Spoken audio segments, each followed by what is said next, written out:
Chaque jour, nous achetons du riz, du pain, des médicaments, des vêtements, un téléphone ou encore nous payons pour un service. Pourtant, beaucoup de citoyens ignorent qu'ils disposent des droits lorsqu'ils effectuent un achat. Combien de fois nous avons entendu un proche ou nous-mêmes nous sommes plaints d'avoir reçu un produit défectueux et on pense qu'on n'a pas de recours?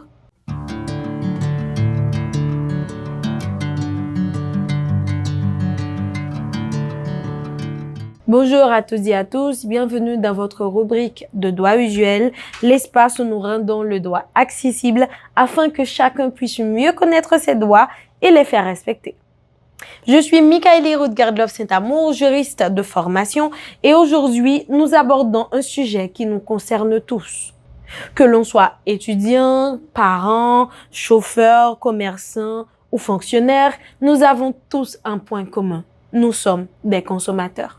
Chaque jour, nous achetons du riz, du pain, des médicaments, des vêtements, un téléphone ou encore nous payons pour un service. Pourtant, beaucoup de citoyens ignorent qu'ils disposent de droits lorsqu'ils effectuent un achat. Combien de fois avons-nous entendu cette phrase? Dès que vous quittez la boutique, il n'y a ni échange ni remboursement. Aujourd'hui, nous allons voir ce que dit le droit et surtout comment réagir lorsqu'un commerçant abuse de ses clients. Mais avant, voyons c'est qui un consommateur. En droit, le consommateur est toute personne qui achète un bien ou un service pour satisfaire un besoin personnel ou familial et non pour le revendre. Autrement dit, lorsque vous achetez un sac de riz, un ventilateur, une paire de chaussures ou un téléphone pour votre usage personnel, vous êtes un consommateur. À l'inverse, le commerçant est celui qui vend régulièrement des biens ou fournit des services dans un but lucratif. Cette relation entre vendeur et consommateur est un lien juridique. Elle crée des droits, mais également des obligations pour chacune des parties qu'il vaut mieux connaître. Cependant, il est important de reconnaître une réalité propre à notre pays, le commerce informel. Une grande partie de nos achats se fait dans le secteur informel, auprès des marchands, des marchés publics, des vendeurs ambulants, des petites boutiques ou encore sur les réseaux sociaux. Ce commerce fait vivre des milliers de familles et constitue un pilier de l'économie haïtienne. Toutefois, l'absence fréquente de factures, de reçus ou d'identification claire du vendeur peut rendre plus difficile la défense des droits du consommateur en cas de litige. C'est pourquoi, même dans le commerce informel, il est recommandé de demander une preuve d'achat, lorsque cela est possible évidemment, de conserver les échanges ou les preuves de paiement et surtout de connaître ses droits. En Haïti, il n'existe pas vraiment une grande loi unique consacrée exclusivement à la protection des consommateurs. Toutefois, cela ne signifie pas que le consommateur est sans protection. Le Code civil, en son article 925, impose que les contrats soient exécutés de bonne foi. Le vendeur est tenu de livrer la chose promise et de répondre des défauts qui rendent le produit impropre à son usage. Les règles générales de la vente prévoient également que l'acheteur doit recevoir ce pour quoi il a payé. Ces principes s'ajoutent aux missions du ministère du Commerce et de l'Industrie qui contrôle la qualité de certains produits et reçoit les plaintes des consommateurs. Voyons maintenant, de manière pratique, les abus les plus fréquents. Premier abus, les produits défectueux.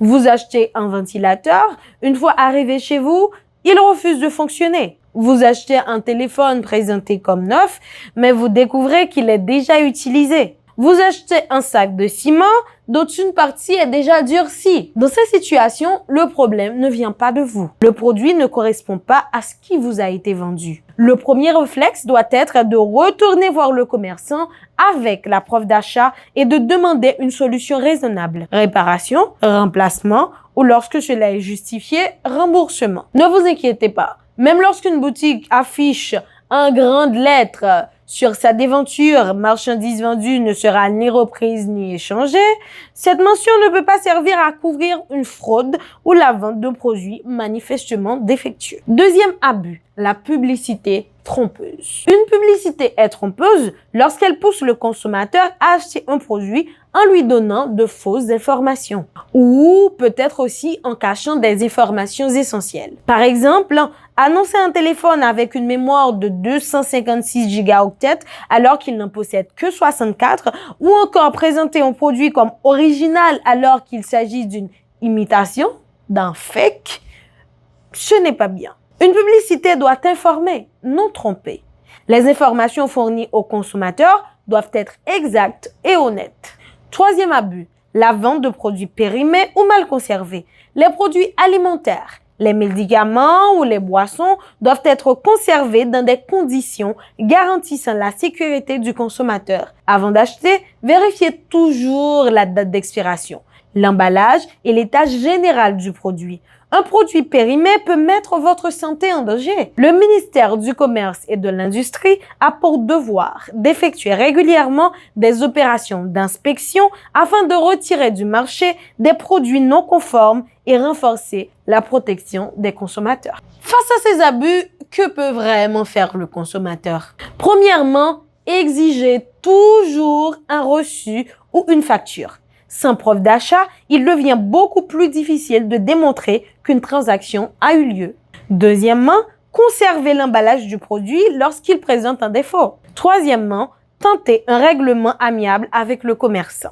Dans de nombreux cas, une discussion calme et fondée sur les faits permet de résoudre le problème. Quatrièmement, si aucune solution n'est trouvée, rassemblez toutes les preuves disponibles, factures, photos, vidéos, échanges de messages ou témoignages. Cinquièmement, vous pouvez adresser une plainte auprès de la Direction du contrôle de la qualité et de la protection du consommateur du ministère du Commerce et de l'Industrie qui met à la disposition des consommateurs un formulaire de réclamation et mène des inspections lorsque cela relève de ses compétences. Enfin, lorsque le préjudice est important et que les circonstances le justifient, il est toujours possible de consulter un avocat ou de saisir les juridictions compétentes afin de faire valoir ses droits. Le tribunal de paix pour les petits litiges relevant de sa compétence ou le tribunal de première instance lorsque la loi lui attribue compétence. Il est également important de rappeler que vous, consommateurs, vous avez aussi des obligations. Les consommateurs doivent payer le prix convenu. Ils doivent aussi utiliser correctement le produit. Ils doivent lire les notices lorsqu'elles existent et conserver leurs preuves d'achat et ne pas accuser un commerçant sans preuve. Le droit protège le consommateur, mais le droit protège aussi le vendeur de bonne foi. Avant de terminer, retenons 3 conseils très simples. Premièrement, ne vous laissez jamais séduire uniquement par un prix très bas. Deuxièmement, demandez toujours un reçu. Et troisièmement, connaître vos droits. Un consommateur informé est beaucoup plus difficile à tromper, car acheter, ce n'est pas seulement un simple acte économique, c'est aussi un acte juridique. Et chaque achat crée des obligations autant que des droits. Plus les consommateurs connaissent leurs droits, plus les commerçants sont encouragés à adopter des pratiques honnêtes et respectueuses. Merci de votre fidélité à Droit Usuel. À très bientôt pour une nouvelle chronique consacrée aux droits dans la vie quotidienne. Bye bye!